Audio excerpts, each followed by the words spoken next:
हो अपने कर्तव्य का सबको सम्यक बोध, धर्म राज्य में हो नहीं द्वंद्व द्वेष प्रतिशोध। भारतीय संस्कृति में सृष्टि का आरंभ ब्रह्मा से माना गया है, जो भगवान विष्णु के नाभि कमल से प्रकट हुए थे।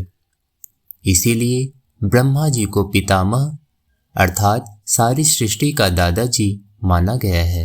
ब्रह्मा से पहले मनुष्य नहीं बल्कि उनके मन से अर्थात मानस पुत्र के रूप में मरीचि व पुलस्त्य ऋषि प्रकट हुए।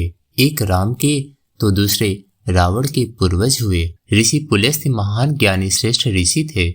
तुलसीदास जी ने रावण को उनके कुल का कलंक कहा है। मरीचि से कश्यप और कश्यप से विवस्वान अर्थात सूर्य का जन्म हुआ। यहाँ से सूर्य वंश का आरंभ हुआ। सूर्य के पुत्र वैवस्वत मनु, ये वैवस्वत मनु हम मनुष्यों के आदि पुरुष हैं।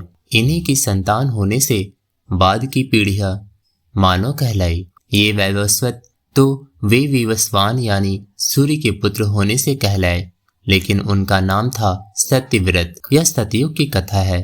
तब का समाज यानी हमारे पुरखे कैसे थे, वर्णन मिलता है कि तब न कोई राजा था न कोई राज्य यानी देश विदेश।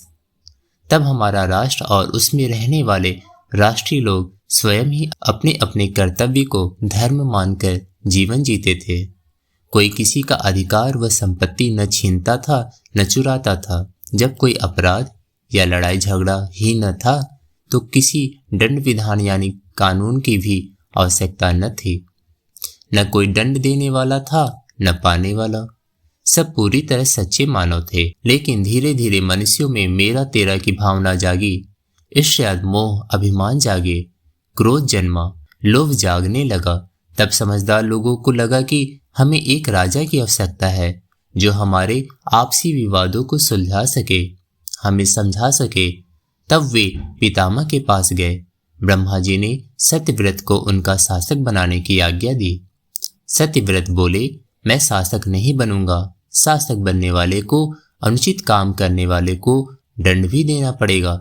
जिसको दंड मिलेगा उसे कष्ट होगा। किसी को भी कष्ट देना तो पाप है। मैं शासक बनने से पापी बन जाऊंगा।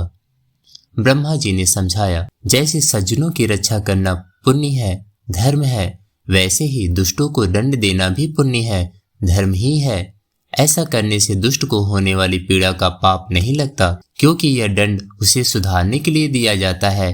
इससे उसका भी भला और समाज का भी भला ही होता है। तब सत्यव्रत इस धरती के पहले राजा हुए।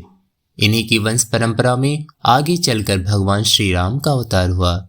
जय श्री राम। तब सारी पृथ्वी ही एक राष्ट्र थी। सारे मानव एक राष्ट्रीय और सबका धर्म सनातन मानव धर्म था। उसके बाद राजा मनु ने अपनी प्रज्ञा से न्याय व्यवस्था विकसित की और कालांतर में पृथ्वी पर विभिन्न राज्यों का उदय हुआ। पहले राजा सूर्यवंशी मनु के वानप्रस्थ लेकर तपस्या हेतु चले जाने पर इक्ष्वाकु उनके उत्तराधिकारी बने। इक्ष्वाकु के समय कोई युद्ध न हुआ। इक्ष्वाकु इतने योग्य और लोकप्रिय थे कि उनकी बाद की पीढ़ियां भी हम इक्ष्वाकु के वंशज हैं ऐसा कहने में गौरव मानते थे। यही कारण है कि भगवान राम सूर्यवंशी के साथ साथ इक्ष्वाकु वंशी भी कहलाते हैं। इक्ष्वाकु ने अपनी राजधानी अयोध्या को बनाया। वे अपने 8 भाइयों और 1 बहन इला में सबसे बड़े थे। इक्ष्वाकु के 100 पुत्र हुए। तब व्यवस्था की दृष्टि से राष्ट्र को उत्तरापथ और दक्षिणापथ के रूप में विभक्त कर 50-50 पुत्रों को व्यवस्थागत दायित्व सौंपे गए, क्योंकि मानव सृष्टि निरंतर बढ़ते जाने से 10 गुना हो चुकी थी। इक्ष्वाकु के बड़े पुत्र का नाम विकुक्षी था। अगला राज्य यही बना और इसी के एक भाई निमि के वंशज हुए थे राजा जनक, जिनका कुल सीता माता का पालक कुल बना। विकुक्षी के बड़े पुत्र पुरंजन अर्थात पुरंजय इतने प्रतापी और वीर थे कि देवताओं ने असुरों से युद्ध के समय उनकी सहायता मांगी। पुरंजन ने कहा, यदि अपने राजा इंद्र सहित आप सब भी युद्ध में भाग ले तो मैं सहायता करूंगा। आत्मरक्षा के लिए दूसरों से सहायता मांगने से पहले स्वयं संघर्ष करने की सीख देने वाले पुरंजन ने यह युद्ध बैल की पीठ पर बैठकर जीता। बैल की पीठ पर उभरा भाग ककूट कहलाता है। उस पर बैठे राजा पुरंजन को सब ककुस्थ कहने लगे। इसीलिए श्री राम का एक नाम काकुस्थ अर्थात ककुस्थ के वंशज भी हैं। यदि आपको भगवान श्री राम के पूर्वज आदि पुरुष मनु की कहानी यह अच्छी लगी हो तो आप कृपया करके सब्सक्राइब कीजिए, लाइक कीजिए और अपना कमेंट फीडबैक के रूप में अवश्य दें। धन्यवाद। जय श्री राम।